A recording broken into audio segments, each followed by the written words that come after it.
Yes, I saw the Fox News poll tracker. Trump over Harris, 50% to Harris is 49. And Pennsylvania, Trump over 50% to Harris is 49. And Michigan is deadlocked at 49-49. Fox News poll shows North Carolina at 49-47 for Trump. Pennsylvania at a tie at 48-48. Michigan at Harris advantage 48-46. This election really is almost over. If Trump wins, the signs were obvious. And it's oh my so God. close. We've been telling you that day after day. This race is basically tied. Today, we're going to look at Donald Trump. If he wins, why will that have been? Yeah, all right. So, look, just 28% of Americans, voters, think the country is going in the right direction, is on the right track. Very few Americans think the country is on the right track at this particular point. It tracks much more with when the incumbent party loses than with it wins. In fact, I went back through history. There isn't a single time in which 28% of the American public thinks the country is going on the right track, in which... You know what's really crazy about this? This obviously is a clear problem for Kamala Harris because she did not take advantage of the gift that was given to her with this swap out at a time when, like, notoriously in many of the Western countries, like, it was an incumbent disadvantage in all the elections that took place. And the country was ready not to blame her for Joe Biden's failures, and she still turned around and ran towards Joe Biden. Having said that, however, what is truly unique about this election, amongst many others, is that you have someone who also was president, who lost one prior election and is now running again. Not only did he lose the prior election, and he was a sore loser for years after the fact. If you notice, like, Donald Trump rarely ever brings up the fact that he lost the election or that they stole the election from him to the same degree that he used to, even up during the midterms, because being a sore loser does not perform well. What you must understand is that most Americans see that, and at a time when Donald Trump has all of the advantages, because people have forgotten about what it was like when he was president.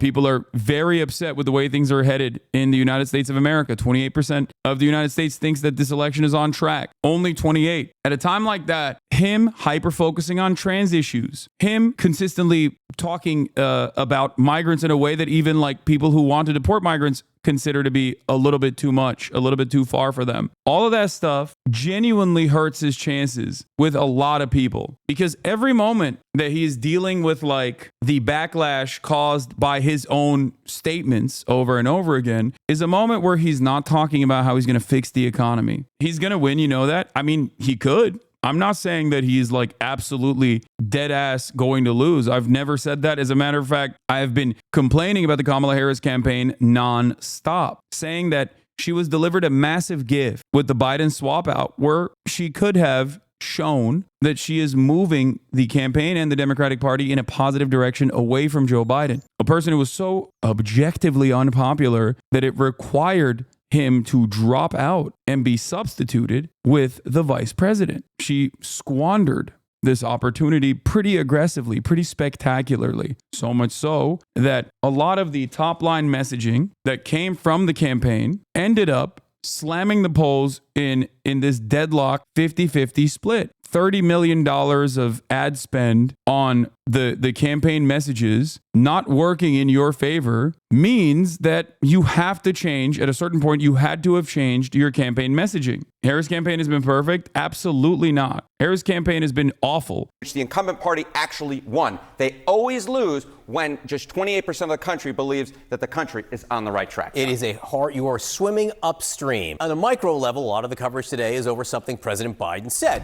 On the macro level, what kind of a weight is he on the Harris campaign? Yeah, so, you know, Joe Biden isn't on the ballot, but he's certainly in the minds of Americans, right? So I went back and I looked, okay, was the successor of the same party when the president's net approval rating was negative at this point, which Joe Biden's most definitely is? He's 15 points underwater. Now, we don't know if Kamala Harris is going to succeed Joe Biden, but we know back in 2008, George W. Bush, his approval rating was down in the 20s. Did a Republican succeed George W. Bush? No. How about in 1968? Lyndon Baines Johnson, his net approval rating was negative. Did a Democrat succeed Lyndon Baines Johnson? No. How about in 52? Harry S. Truman. his approval rating was in the 20s, if not the upper teens. Did a Democrat succeed Harry S. Truman in 52? My memory, no. Dwight Eisenhower, a Republican, succeeded Harry S. Truman. So the bottom line is, for Kamala Harris to win, she'd have to break history, be a Democrat to succeed Joe Biden when Biden's approval rating is way underwater at this point. Didn't Kamala's approval rating jump by like 7 points since she took over from Biden? What's your explanation for that? Yeah. All of the gains made were in the beginning. And ever since then, it's been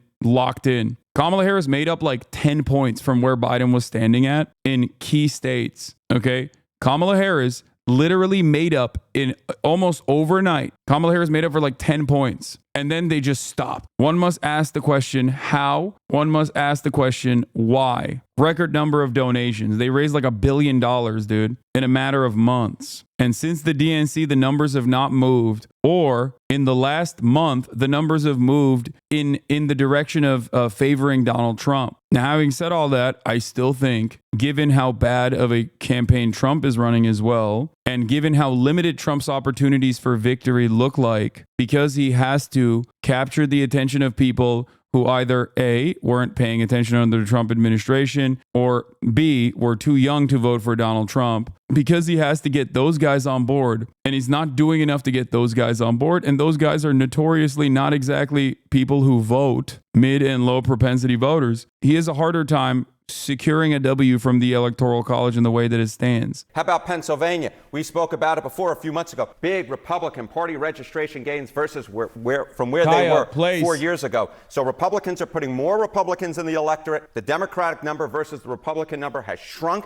And so the bottom line is, if Republicans win come next week, Donald Trump comes next week, the signs all along will have been obvious. We would look at the right direction being very low, Joe Biden's approval rating being very low, and Republicans really registering numbers. You can't say you weren't warned. Again, this is the data which supports the idea of a Trump victory. Tomorrow, viewers, you will get the other side. Stay tuned. It's not even the content, but sometimes Harry's delivery is just it's very scary. You're just a very scary man. You're a very scary man.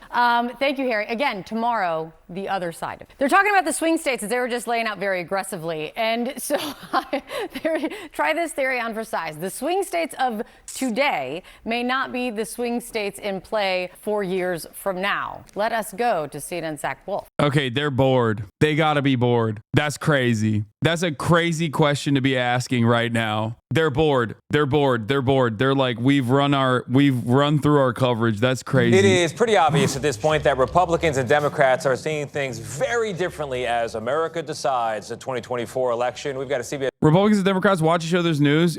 This is false. At least like the latest. I haven't checked in on the Pew Center's research on this lately. But back in the day, and this was very consistent for years and years, Republicans reported that they would watch Fox News by 90%, whereas liberals, on the other hand, consumed a media diet that was not exclusive to liberal outlets. Okay? All Republicans watch Fox News and Fox News only. Liberals watch every outlet, including Fox News.